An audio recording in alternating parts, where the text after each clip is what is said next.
the skate park story. Now, I've had some requests to make this into a video format. I talked about it on a live stream.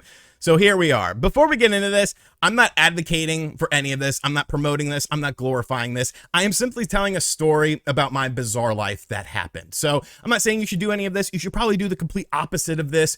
The fact that I'm not dead or in jail or something like that speaks volumes. I must have had luck on my side, but the skate park story. So in our small little town, there was a skate shop and a skate park. Now, the skate park wasn't really kept up with all that great. The skate park actually ended up shutting down because the owners of the skate shop got tired of it. They didn't think it was making enough money. Whatever. That's just how it is. But the skate shop, our buddy Will, worked there part-time. He also worked at the skate park on the weekends, basically just, charging people admission, making sure, no one's doing crack in the corner or something like that. So he had a set of keys to both the store and the skate park. Now, the skate park was set up in a way that there was two sliding grate doors that were like really big, almost like a garage door. And then there was a side door that was like the main entrance or whatever. So that actually plays a role. Now, the setup of the skate park was basically there was a dirt road that was probably about a half-mile long. It was off of a main road. You'd go all the way down this dirt road. There was nothing on the dirt road until you got to the skate park. Next to it was like a little shanty shack where some people lived. That plays a role in a minute. And then there was a trail that led to a business. That also plays another role in a minute. That just led down to the business. So everything was pretty much at the end of this little dirt road. So it's been like a month or two since the park is closed. And we were looking for a place to party one night. Now, Will was older than us. He was a few years older than us. I was like 16 at this time. And Will was like, dude, I got the keys to the skate park. Why don't we get a whole bunch of beer, get a whole bunch of smoke, whatever, go down there, invite a bunch of people and just have a party down there because no one's going to know. And we're like, okay, that's a good ass idea. So we all drove down there. We'd party down there. And the nice thing was, since Will had a set of keys that locked both of the gates and the main door, at night, when everyone was done and everyone was leaving, I drove a Ford Explorer. I would bring my Ford Explorer inside of the skate park, close all the doors, lock all the doors, borrow Will's keys, and me and my buddy Malat would just sleep in my car to sleep it off. And in the morning, I would drive by Will's house or drive by Will's work and give him the keys. So we're sitting there and we're thinking, like I said, it's been like 2-3 months now since the skate park is closed. And we're like, well, what if we take it over? What if we, revitalize this skate park and make it our own skate park? We take over the rent. We'll hit up whoever owns the building. We'll do the power with it. Like, how easy could it be? There were still tons of ramps in there. Some of the ramps needed a bit of work and stuff like that. It needed some rearranging and stuff like that. But we were like, fuck it, dude. Like, we could do this if we all pool our money together. So Will, since he was literally the only adult, he was in charge of everything. It was me, Malat, Haggis. There were some other people involved in it as well, but me, Malat, Haggis, and Will were like the main 4 people involved in this, as far as my memory reminds me. Adam may have been involved in this, but Adam was dating a girl who wouldn't let let him hang out with the boys as much, so I really don't think he was a part of this, but he may have been. But those are the 4 that were definitely involved: myself, Haggis, Malat, and Will. So Will contacts the people who own the building. He finds out through the owner of the skate shop. And it's like way too much money. We can't afford it. I don't remember how much it was, but you got to remember, 3 of us were 16 or 17, and then Will was like 21. So money wasn't exactly, something that we had a lot of. So we're sitting there scheming. We're like, well, what can we do? How can we raise funds for this? Blah, blah, blah. I don't remember who came up with the idea, but we came up with the idea kind of as a collective. What if we just take it over? Who's going to stop us? We have the keys. They haven't changed the locks for the buildings. All the ramps and stuff are in there. We could go there after school, work on the skate park, have like a big festival where we make a bunch of money off the festival, charge people to come in, have a big music show. Then with that money, we give it to the people to legally take over the building. We pay the electric on it, and then it's ours. And then we do whatever the fuck we want with it. So the more we thought about this, the more it became a good idea. So we contacted Code Main, and his band was called Masturbating in Public. They were a punk rock band, and we're like, Code Main, we want to have a big festival at the park. We're revitalizing the festival. Can you put out the word to, get other bands involved? So him and Pete, punk rock Pete, ended up getting a bunch of bands together. We picked a day. It was a Saturday to start at 12 o'clock during the afternoon, and we would run to like probably around midnight, and we tried to get as many bands as possible. We ended up getting like 10 to 12 bands confirmed for this. People driving from all over the place, just doing it to play music and making money off of the merch sales. We had bands come from like 2-3 hours away because MIP used to tour like all of North Carolina. So everything is getting set up. Will is talking with the people about getting power. He put everything sort of in his name, just speaking as a representative of the old owners of the skate park, saying that there was money issues and stuff. We had to pay like a small fee to have the power cut on, and then the power would be in his name. So everything's coming together. All right. It's the morning of that morning. I want to say it was like 9 in the morning. We all go down there, and the power was supposed to be cut on that day. The power wasn't on. So now we're freaking out because there's a ton of bands coming from all over the state of North Carolina, possibly even some from South Carolina. I don't even remember all the bands that were there or anything like that. But we're not going to have a show because there's no power in the fucking building that we're illegally inhabiting anyways. So everything just needs to go according to plan or else we're fucked. So we're like, all right. I'm like, okay. Desperate times call for desperate measures. I'll go next door. I'll talk to the people. I'll see if they will let us run an extension cord from their house, and I'll tell them we'll give them money. In theory, that sounds like it would work. So I walk over there. Like I said, it wasn't very far. It was a few steps away. And someone opens the door. You could see like tons of people inside of this house. Somebody opens the door, Hispanic man. And I'm like, yo, we're doing a show next door to, raise money for the skate park. So it's going to be very loud for the next little bit. But, we're trying to get money to bring the skate park back. We're supposed to have power on in the building. Can I use your power running an extension cord? I have an extension cord here. And can we use that? And he's just staring at me blank as fuck. And I'm like, hablo inglés?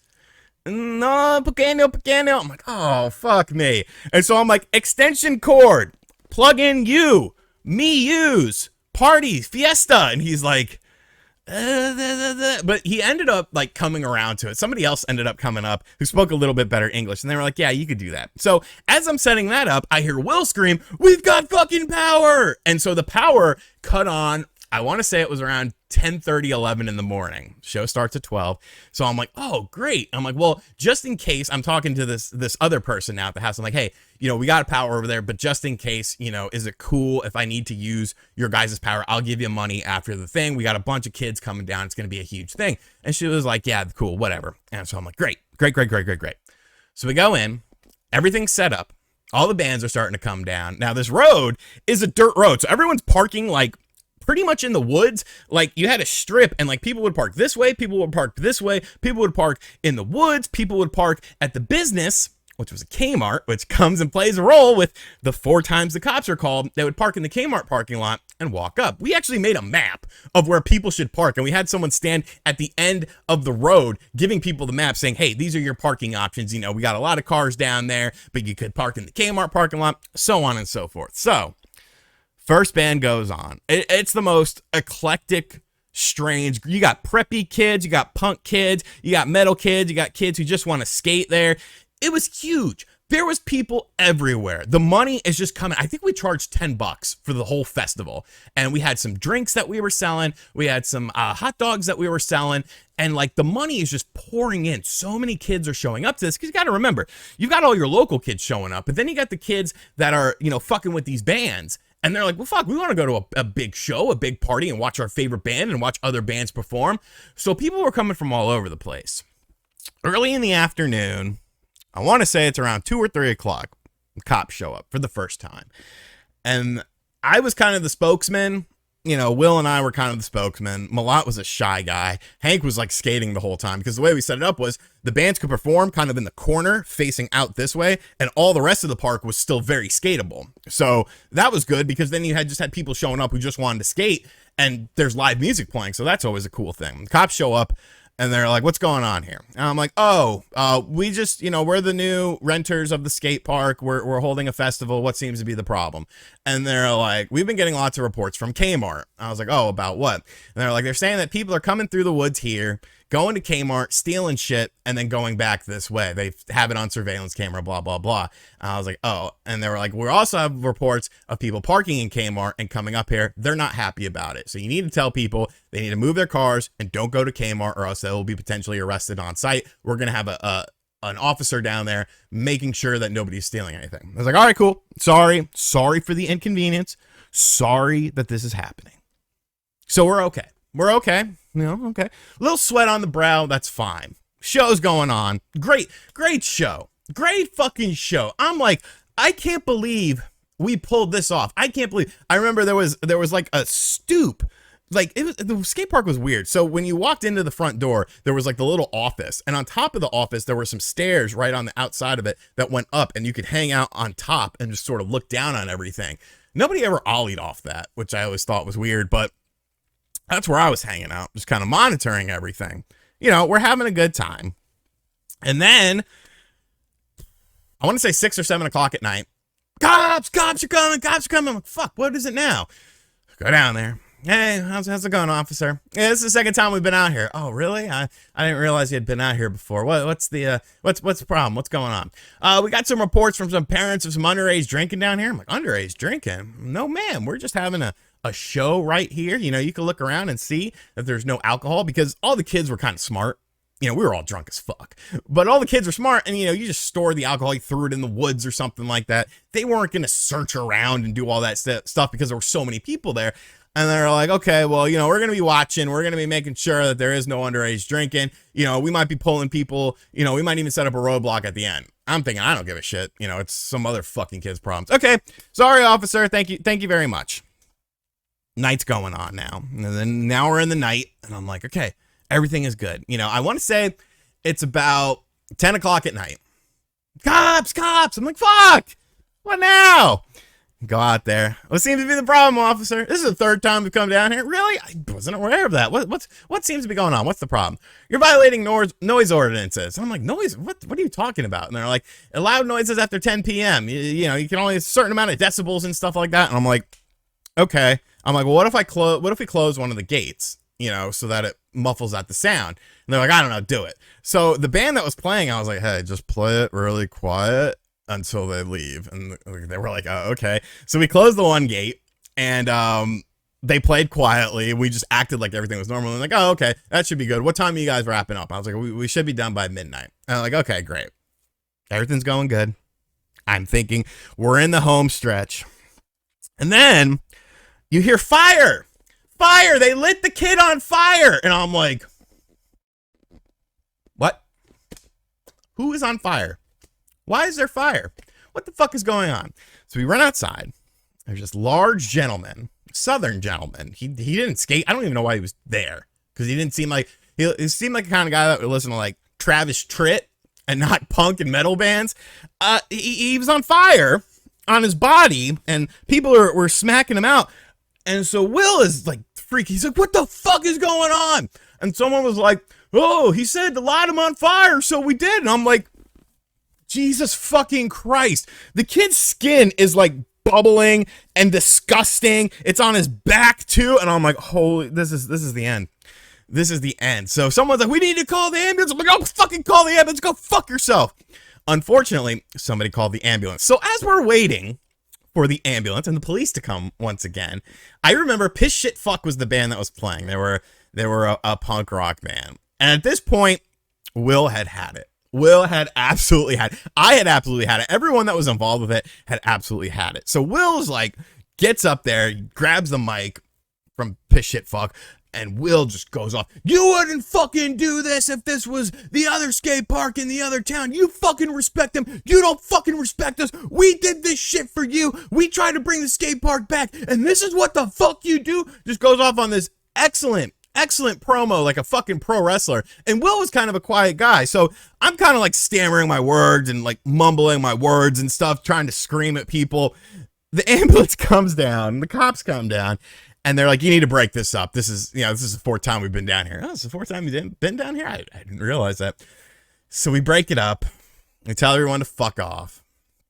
And then I remember it was the next day, and so Will had all this money in a little metal militia box, which was a motocross group. And I'm like, how much money do we have?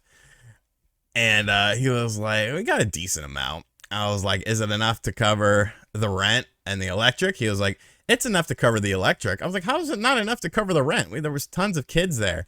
And he was like, I don't know. So my theory is Will, you know, he liked to party a little bit. Maybe Will took some of the money, but at that point, we didn't fucking care. So I remember Will paid the electric, and that was it. He literally just went by the place that was going to rent it to us, handed in the keys, and said, "Oh, I had these keys. I'm sorry. I never turned them in to the skate park when I was a part-time employee. I used to work at the park. I never turned them into the shop. Here you guys go." And that was it. That was the end of the skate park. As far as I know, that building is still there. Those ramps are still in there rotting away. And, this was 20 years ago. But it was fucking insane. I think the funniest part is, even with all the problems and all the hiccups, like, we still pulled it off.